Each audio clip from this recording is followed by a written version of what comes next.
कुङ्कुमतो नियतारुणितातुलनीलतनो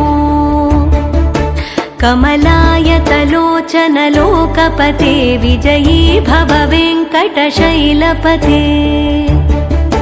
स चतुर्मुख षण्मुख पञ्चमुख प्रमुखाखिल दैवतमौलिमणे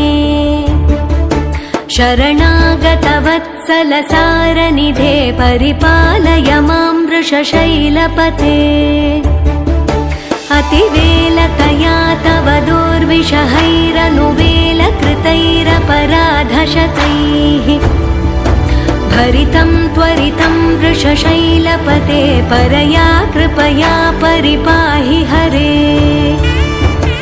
अधिवेङ्कटशैलमुदारमते जनताभिमताधिकदानरतात्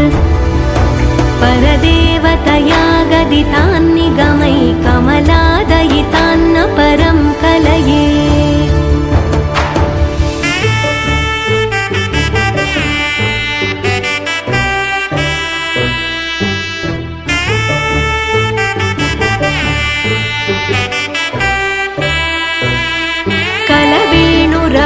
वशगोपवधूशतकोटिवृतात् स्मरकोटिसमात्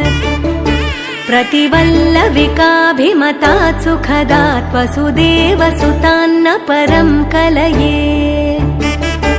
अभिरामगुणाकरदाशरथे जगदेकधनुर्धर धीरमते रघुनायक राम रमेश विभो वरदो भवदेव दया जलधे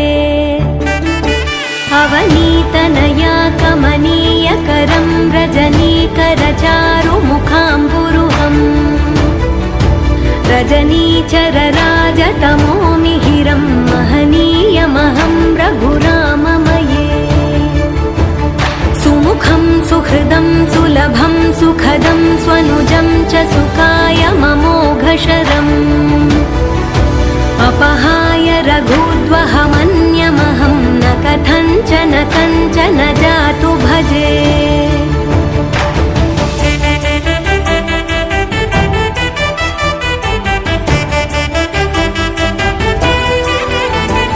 विना वेङ्कटेशं ननाथो ननाथः सदा वेङ्कटेशं स्मरामि स्मरामि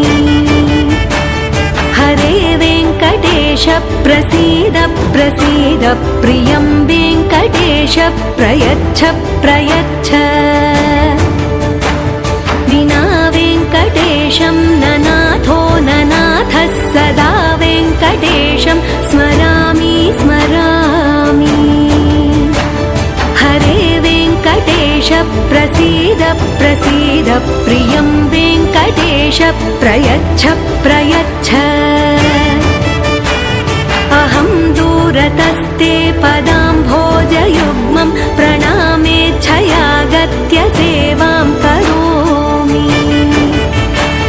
सकृत्सेवया नित्यसेवाफलं त्वं प्रयच्छ प्रयच्छ प्रभो वेङ्कटेश अज्ञानिना मया दोषा